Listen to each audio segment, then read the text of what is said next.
I'm Mike and welcome to the workshop. And now for something completely different.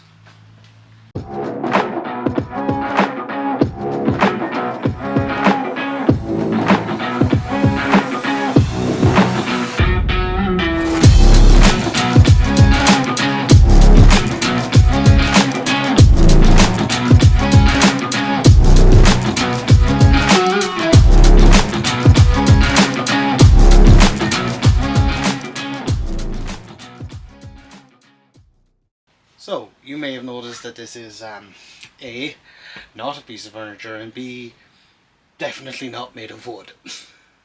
What it is the deck of my lawnmower, and it desperately needs to be fixed. So now it's time for a judicial application of what some may call redneck engineering. But seeing as this is Ireland and I'm from the country, I'm going to class it as culture engineering.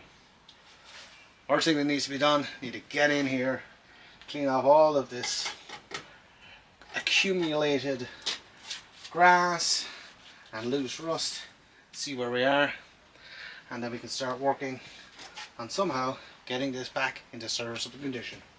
Although I have been known at times to probably not wear PPE when I should, this is one case where it's absolutely vital. There are two things going on here. One, I am aerosolizing an awful lot of debris and rust, which if it gets into my lungs is not going to be very good. And two, there are a lot of sparks and metal flying. You only get one set of eyes. Always be careful. And as you can see here, as this progresses, it becomes physically hard to see. I have the doors open in the workshop, there's a flow of air. I always want to be ultra careful to not create an environment where I hurt myself. Be extremely careful when using any of these types of tools or methods.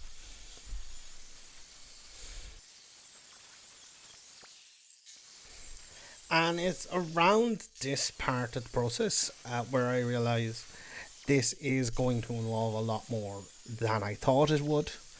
I had already repaired the right hand side, which is relatively simple, but this is going to require some heavier methodologies in order to make this secure, so I'm able to use it for years going forward.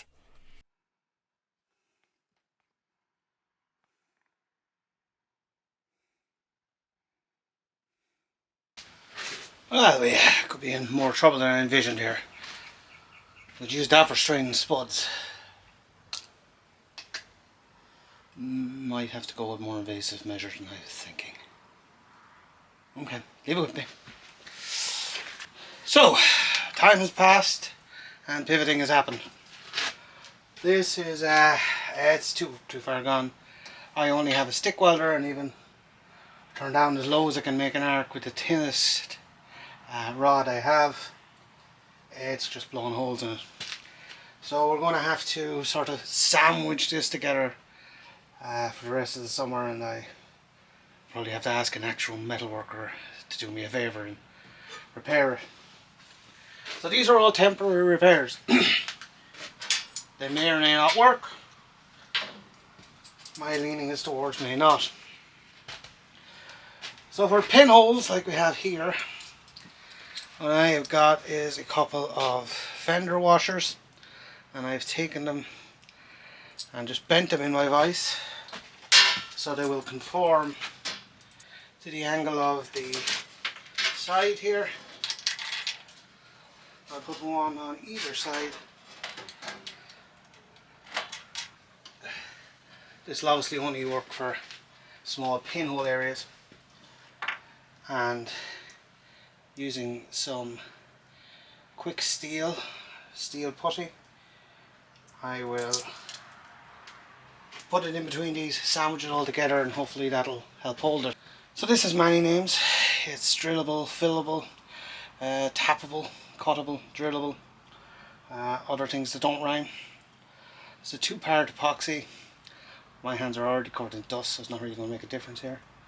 Just knead it with your fingers until it's a consistent colour, and it will act as a filler. They say it dries as hard as steel, so hopefully when I have this squished in there, that'll add strength to that area.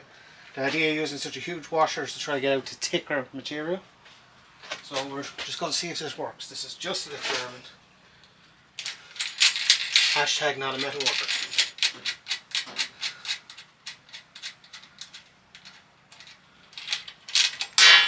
That is quite a big hole, so maybe I'm being over ambitious here. So I'll put that in there. Squeezy. Sure, I get stuff all around it here. This stuff dries very quickly. So, as I speak to you, I am running out of time.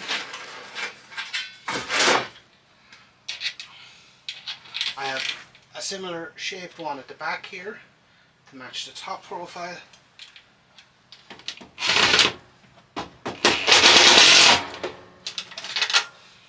I have that held in place now with a nylock washer on the outside. I'll trim that off and hopefully that patch will hold. That is already unworkable, so when that sets I'll be able to sand it back, and hopefully that'll shore up that area where we had that hole. Over here where we have some clear structural issues, we'll be putting a sheet of metal over the top of this, stitching the two together to give us a bit of strength again. And here I am using that same methodology on another hole on the right hand side here. The idea, I suppose, my process on this is, as you can see, when I screw this in, there's a lot of squeeze out. So my hope here is that it's forcing that putty that will get rock hard into those areas where it's thinner and into kind of any areas I can't see, and shoring it up as best as possible. Right, so I think that'll do the right hand side here, but this side has already had major surgery, which to be fair is holding pretty well. It's not pretty, but it does the work. One thing, I actually did this, and I was recommended after I done it not to do this, because I put on with pop rivets, but the pop rivets grab the grass, which can cause more issues. So I may eventually change those, but for now I want to focus on this, which is another pot of Pisces entirely. But the only thing to do is to take it apart and see what we can do.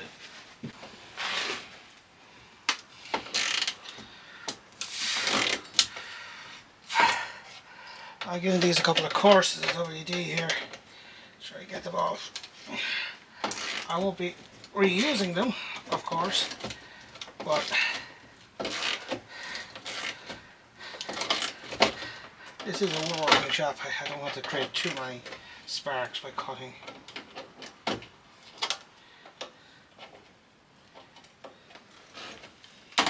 What screwdriver this here is doing is pulling it up into the square cutout which holds this coach bolt in place.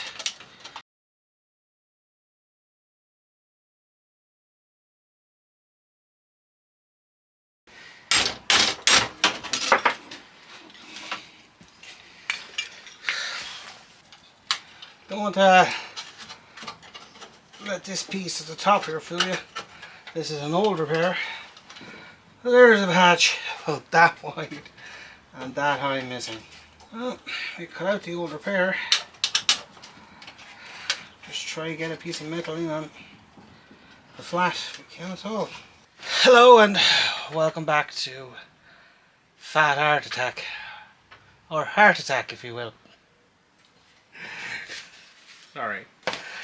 So I've spent a bit of time here with some cardboard and trying to make up templates to somehow get this around.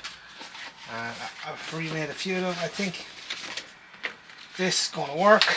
these two pieces together, and I'll cut these out on a piece of solid steel and form them to this curve, much like my fine self. It ain't going to be pretty, but it should work. So, nothing to it but to do it.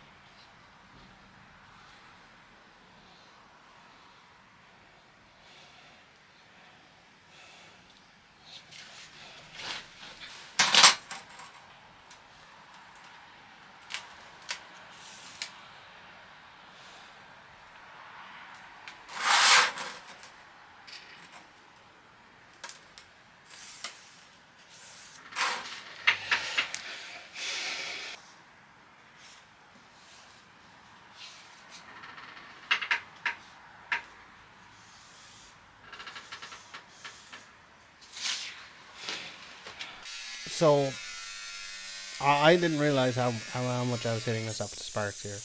These work pants are meant to be handled, are really good enough to handle sparks, but in future I definitely would be wearing an apron for this. This was a bad thing. Don't do this at home.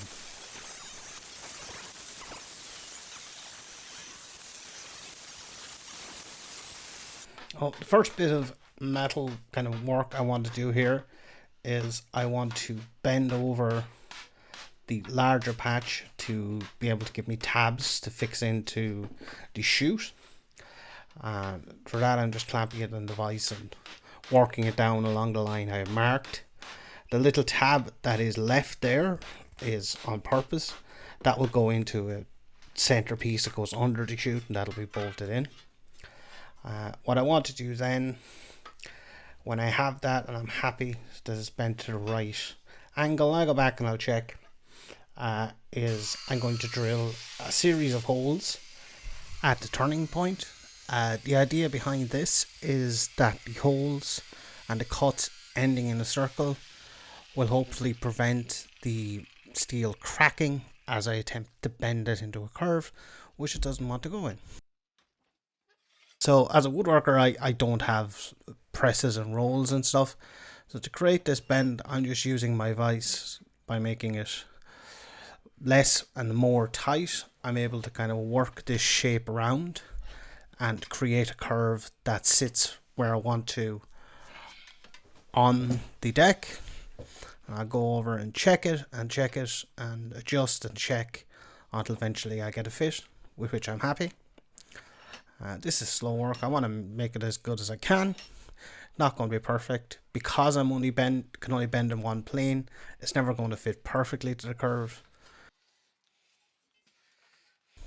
And eventually, after a lot of back and forth and bending a little bit here, a little bit there, to get it as close as I can to the curve, I end up with a shape I'm happy with. Obviously, the closer I can get it, the better it's kind of going to pull everything together and give us that strength. And I follow on then the same methodology for that second piece. And then it's time to start thinking about putting it together.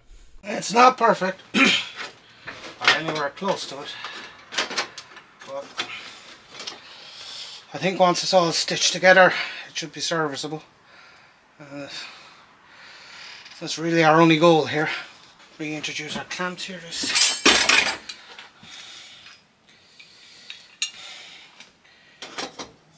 Check that it'll still fit. I think it goes about there. So what I'm doing is just positioning this arm where it needs to be and marking around it to make sure that I put no bolts in that area, so it sits flat where it needs to be and in the position it needs to be, so I don't have any issues when I put it back on the mower later on. And now the great battle of drilling and bolting begins. I'm positioning these holes as far down the curve either side as I can to get into as thick a material as I can to give me as strong a connection as I can get. And I'm using what we call roofing bolts here, which are a bolt with a domed head, because apparently that won't catch the grass. That's what I've been recommended, and that's what I'm using. And on the inside, to spread out that pressure as much as I can, I'm also using the fender bolts, fender washer, sorry, that you saw earlier. And on the outside then, a simple normal washer and a nylock nut to make sure it doesn't come back out. And this does seem a bit gappy here, but it pulls in. And when I'm doing this, I push down to get this as flat to the surface as I can, and then I drill the hole to kind of keep everything under tension and pull everything together as much as possible.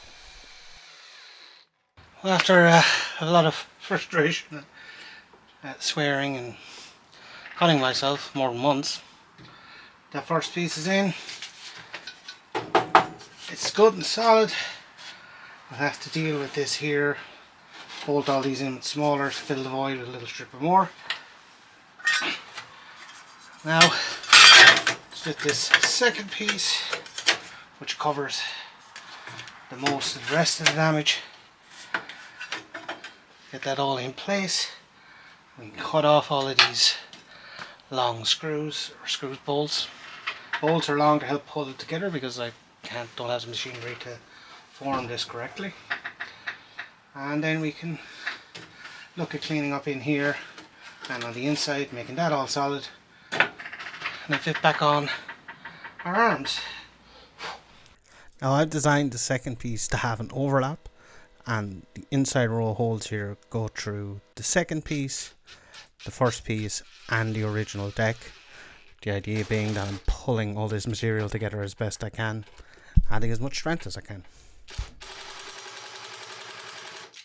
And this is an example of what I was talking about earlier. As you can see, when the first screw went in, it's kicked up. So I'm pushing down, I'm leaning in and trying to form that with my hand as best I can, so that the screw, the bolt, when it goes through, has the best chance of pulling it into the shape I want.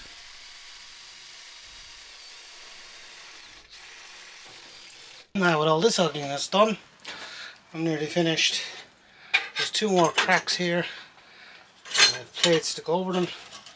I'll just bolt those down, same as these ones. Then we can cut off all the bolts and finish it up.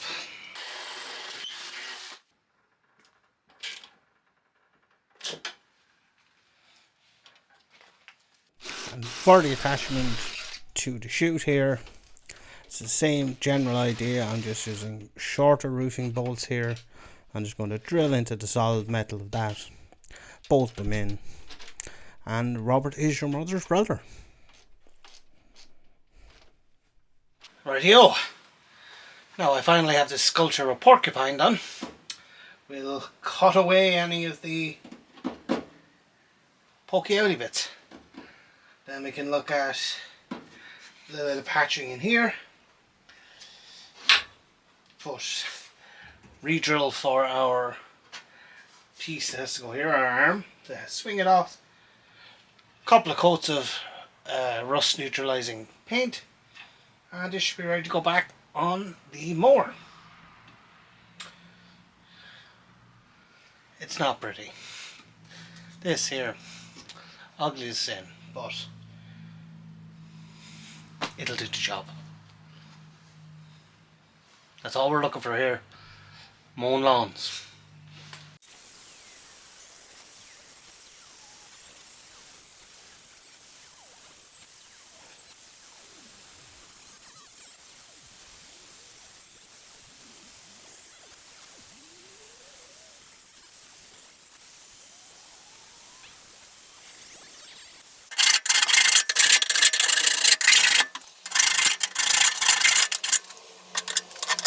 Here we are, once again. So, let's fit back on our brackets here. A little work in this. We're going to have to square out our holes so that our coach bolts will lock, so we can lock them down.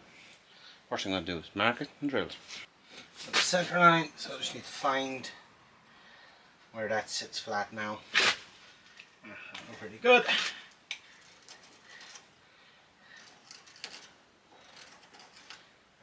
in there, draw a little circle.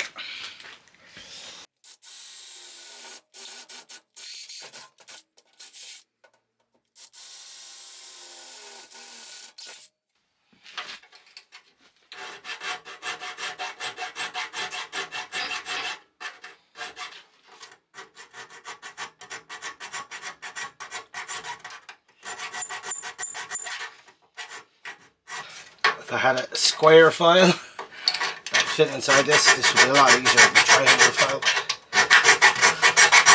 Almost work with what one has.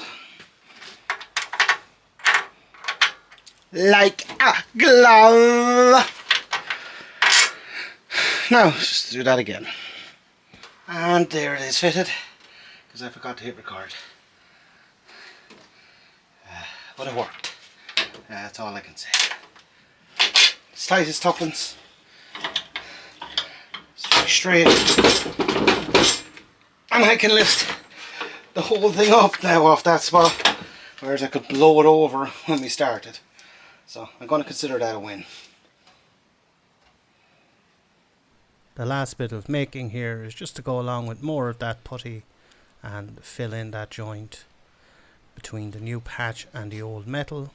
Also fill in those gaps that I cut in order to bend that side piece, and then we are good for a bit of paint, which you'll see in a few seconds. Right, I've made it as steady as I can. Unfortunately, this will continue to deteriorate. Like I said, I'm probably going to have to call in a few favours and get this partially rebuilt, but it'll see me out for the rest of the season, hopefully into next year. And to help that happen and to help slow deterioration, I'm going to give this several coats of a rust activating primer. A rust activating paint. It's built in as a primer. So, get at that and see if paint can hide all the messiness.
So, that is where we're going to leave this video. I may have an update video in the future, short or whatever, of me putting this on. But unfortunately this is Ireland and the weather says it's going to rain until, May. So, this could be in here a while. Either way, I'm after putting several coats of that paint on it, so I want to make sure it's nice and perfectly set before it goes back outside. So, where does this leave us now that we have this done? Is it fixed? Yes. The problems that are there are gone and we've literally stopped the rot. Is it repaired? I wouldn't consider it. To repair it, I would consider the whole thing needs to be stripped and needs to be re-welded. It's not perfect, but it does what it has to do. And sometimes that's just how projects are going to turn out. You have to, you know, sometimes the best you can get is to make it better, and it mightn't be perfect. So I hope this video has inspired you to give things a go yourself, and you know, see if you can learn new skills through experimentation like this. Next week's video will be a return to my area of expertise, woodworking. I will be making the pro version of this toolbox. It's only a few videos ago on the list, but for several reasons. It's nearly a year since I made this one. The pro one is going to have some really nice hand cut joinery, so if you want to up your toolbox game, make sure you check it out next week. As always, like, share, subscribe, all that fun stuff, and absolutely do try this at home. The experimenting part, not this actual repair. This was what we in Ireland refer to as shite crack. No fun. See you next week. Oh, and this whole video is a blooper, so there's, you know, no bloopers this week.